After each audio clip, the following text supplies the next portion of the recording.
We need to be primarily, I think, thinking about who are we, what's inside of our control, and what am I doing about that. Things sneak up on us if we're not paying attention down the road.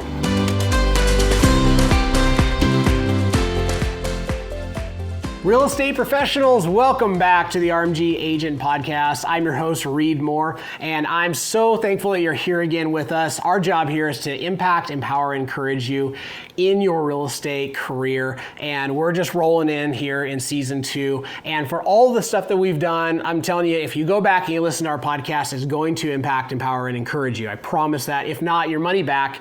You can always go to rmgagentpodcast.com, or you can go to Spotify or YouTube or any other places that you can find your favorite podcasts. We're just excited to be here and excited to have you along the ride. Speaking of having somebody that is along for the ride who is just, like the best person to have riding shotgun, Jake Bartlett. Welcome back, buddy. Yeah, so I looked up, this is episode 39. Yes, yeah. Which I know that was always the goal, was to continue to make 39 and more. Yeah.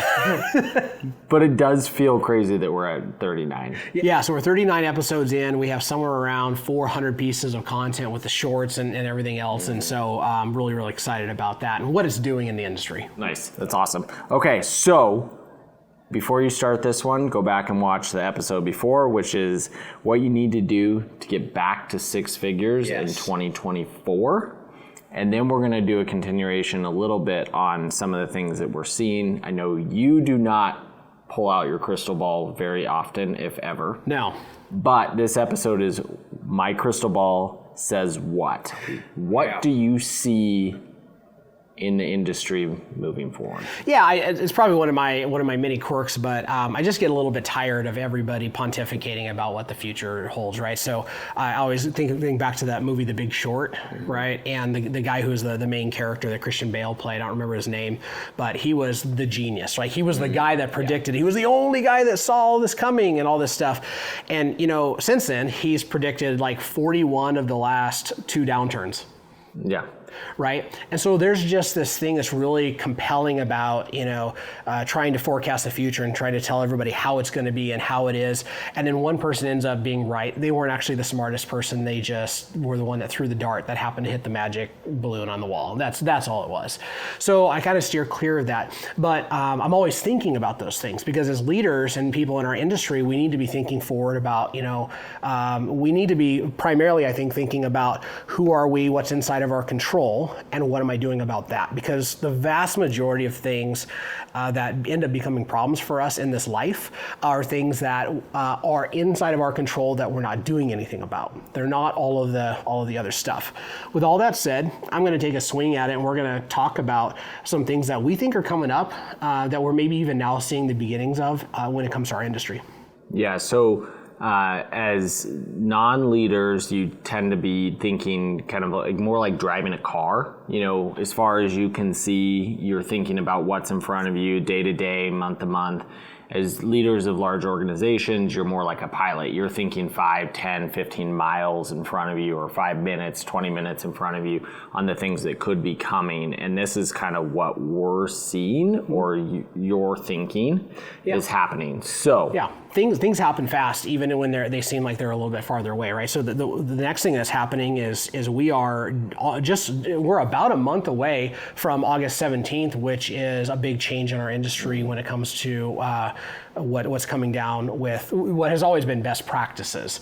But we're going to blink and a bunch of real estate agents are going to think, oh my gosh, like where did this come from? Like nobody told me. It's like, well, this actually has been something for the last couple of years, or in states like Washington for many, many years that has been in play. It's just things sneak up on us if we're not paying attention down the road.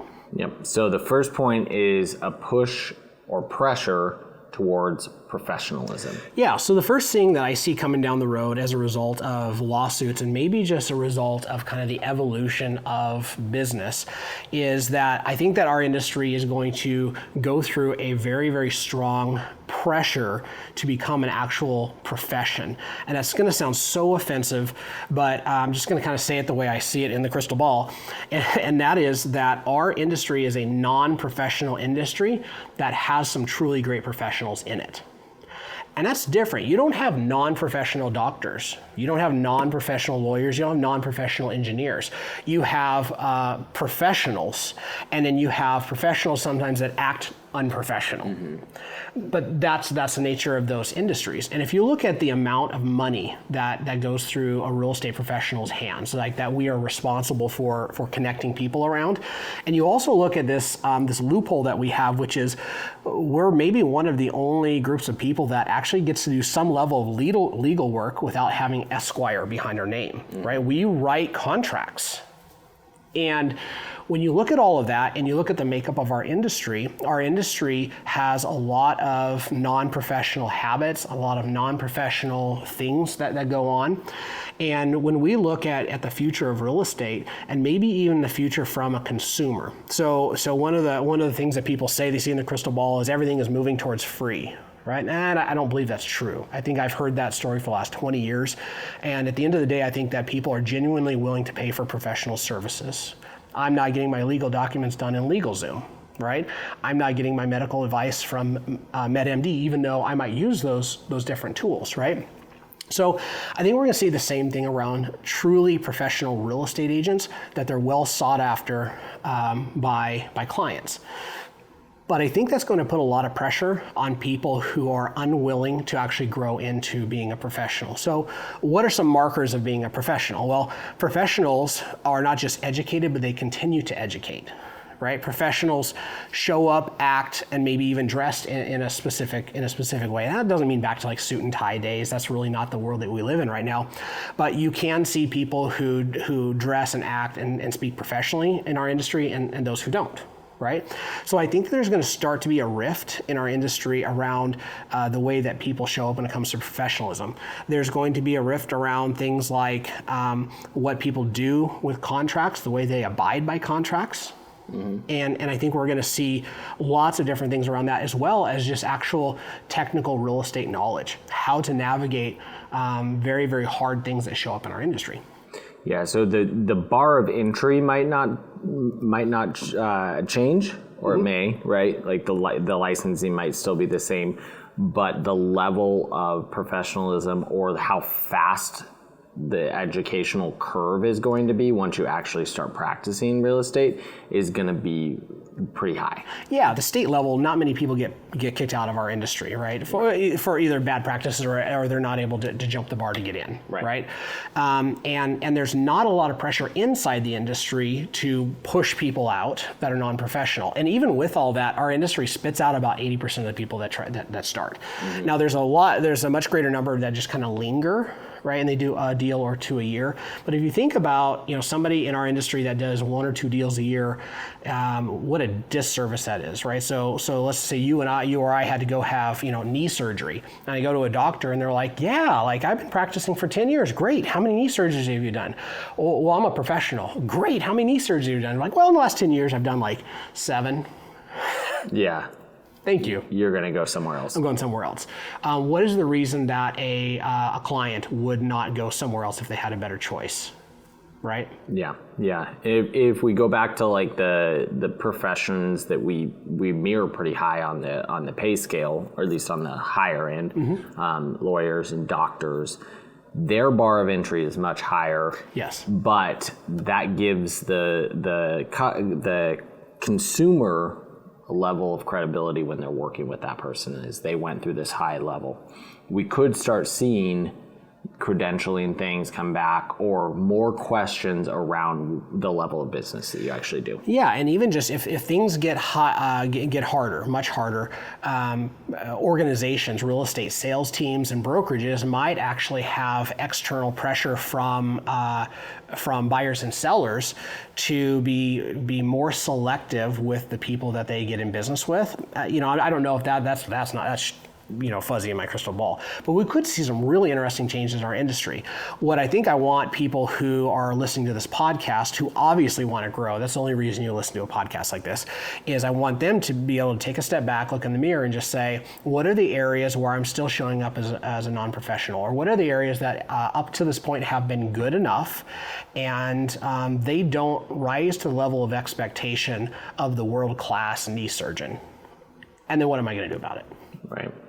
We could see one of the things that I've long thought is not the lawyer or the doctor, but more of the trade level. So like you take a test and then you mentor with somebody for X number of years or hours before you get in. And I prefer that system. I think that would be a great system for us to go to. And then, how as a professional do you take advantage of making that a business model for you? I love it. All right. And an apprentice does not make as much money as a journeyman or a master carpenter or a plumber or any of those things. And it completely makes sense that we have something in place like that. Now, will that happen in that structure? I don't think it will be forced on us, but I think that there might be external forces from the consumer that ultimately gravitate towards that, because those type of systems, they're there for a reason, and over the course of time and stress testing, they developed, and they've really lasted for some of those hundreds or even like close to 1,000 or more years. Yep. First point is pressure towards professionalism. Yes. Our second point is going to be the consolidation around value and services. Yeah, it's really interesting, Jake, because if we just kind of zoom out and we think, okay, our industry is going to maybe shrink by the total number of agents, and those agents are going to have pressure to become more and more professional, which I think is a good thing, then there's going to be, I think, a consolidation that's going to happen. And I also think that this is something that we're already seeing.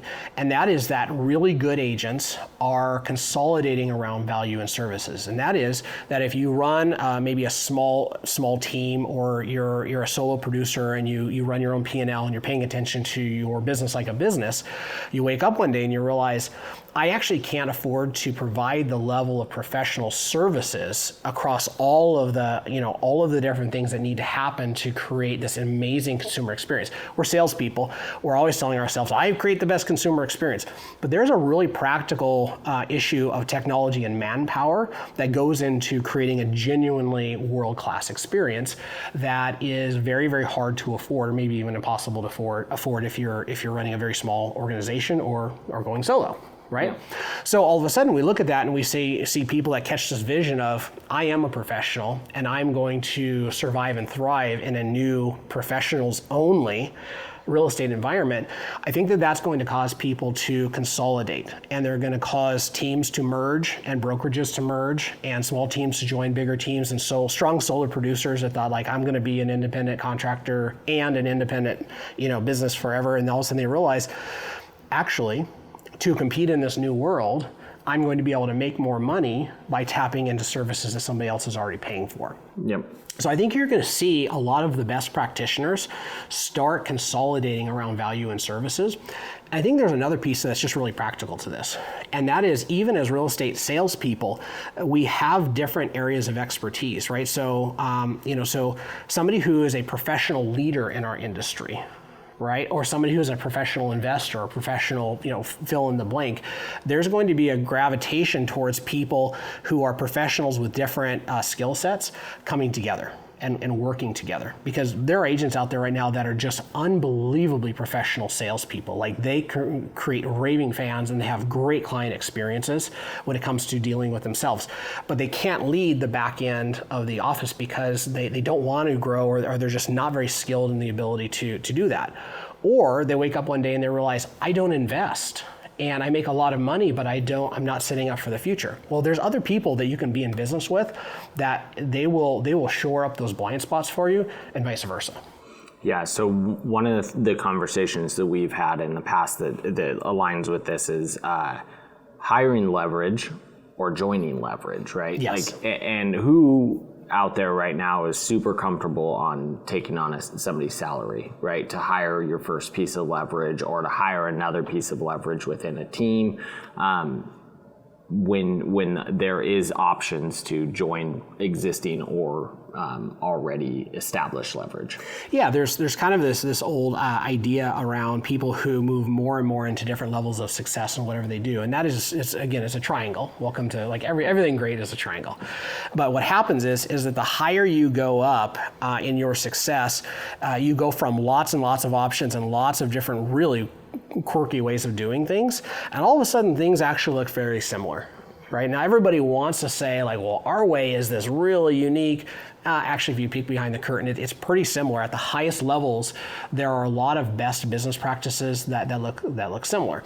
And so I think that what happens is there's just this logical outcome that if you push deeper and deeper into professionalism, and as a result your business grows, you end up with this choice. I'm either going to hire leverage, like you said, and I'm going to go down this new path of learning leadership and learning all the heartache and the pain, and it might take me 5 years or more to actually get proficient at that if I keep up with it.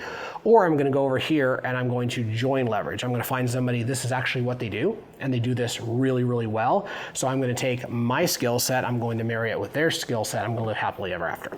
So, and then our third point is going to be consolidation around scarcity. Yeah, so this is one that I think is going to become very popular, and I think it may be the kiss of death for a lot of real estate agents. Mm-hmm. And that is, there is a move not towards, like I would be a big fan of, beat up your P&L, make wise financial decisions, cut your personal budget, cut your business budget, all of those things. And that's really, really great. But what happens is, it's the same thing as like when somebody says they want to lose weight. Well, you can lose fat or you can lose weight, and they are different things. Losing weight can mean water weight, so yeah, you look good for a few days until you blow it up again, right? You lose fat, that's excellent. Or the other one is you lose muscle, right? That's not good. That's not losing the right kind of weight.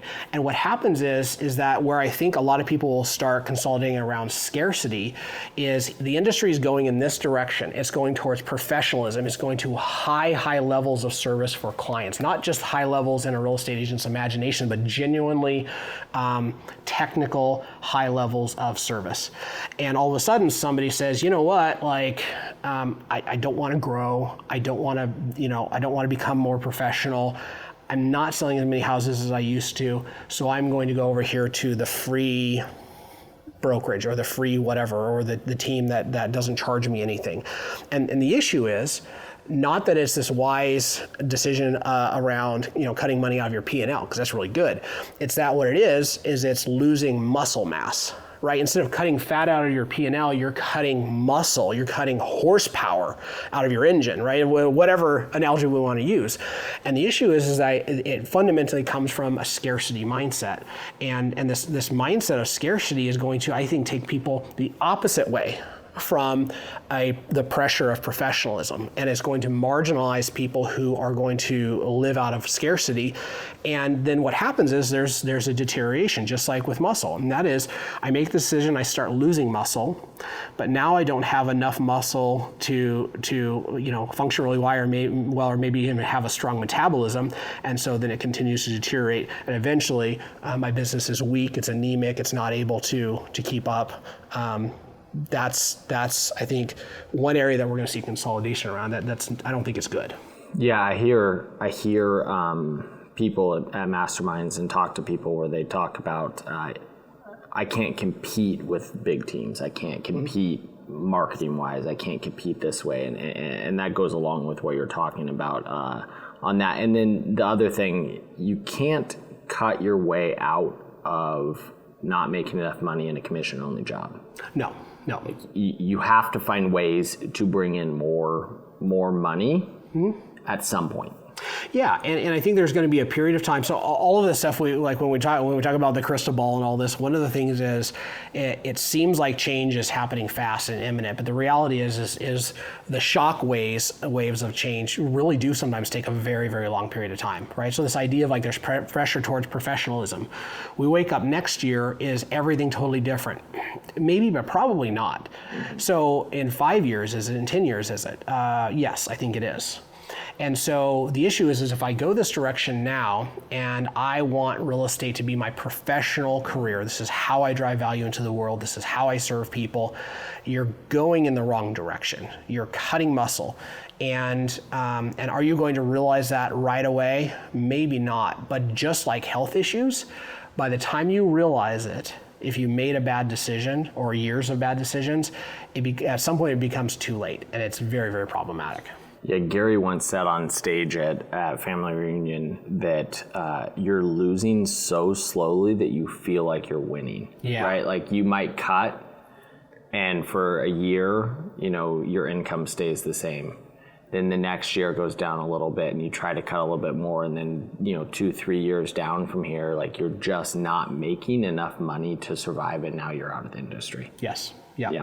So what tips would you tell somebody in both the consolidation around value and services or consolidations around scarcity? What are the things that people should be looking for? So I think the first thing is just know that anytime you hear the word scarcity, you're not in a good place. Right? So scarcity is not just for people, this weird subset of people that are scarce. It's for all of us when we allow our mindset to drift into a certain place. Because once we have a scarcity mindset, we fortify it, we strengthen it, we build it, we defend it, we protect it, and ultimately we're protecting our own like death, right? Or death in business. So I would say be mindful of your mindset when it comes to that particular option, right? Around value and services, I would say be mindful of your ego. Ego is one of these words that we throw out there, like it's almost like a get out of jail free card, right? Like we're going down a direction and we're like, this is actually the best route for me and for my family and for my future and for my finances. And then we say something like, I think that would be great, but I have an ego. And everybody, it's just like, here's a get out of jail free card. And it's like, oh, I don't need to think anymore. I don't need to make great decisions anymore. I don't need to grow anymore because I just threw the ego card, which like it's this placeholder for, I don't want to actually address whatever's happening inside of me that will cause me to maybe make a better decision and also be in a place where I have to deal with my own fears and insecurities and all the other stuff. So I would just say be mindful of your ego, right? Whether you want to run a really large team or a really small team or you're a solo producer, your ego is the enemy. Like it absolutely is, right? Any day I wake up and I think that there's not anything that I should be joining or paying attention to or vetting, that's a bad day for me, even with a larger organization, right? And so I would say that if you can set your ego aside and just ask yourself the question, what is the best decision for me and my family moving forward? I think you're going to find that there's going to be a consolidation around services and values that are not things that you do well. The way I see this, and if I'm going to put my crystal ball out there, which we didn't ask for, but I'm going to do it anyways, is either the lawyer or the doctor analogy, right? The doctors partner with other doctors that specialize in certain things.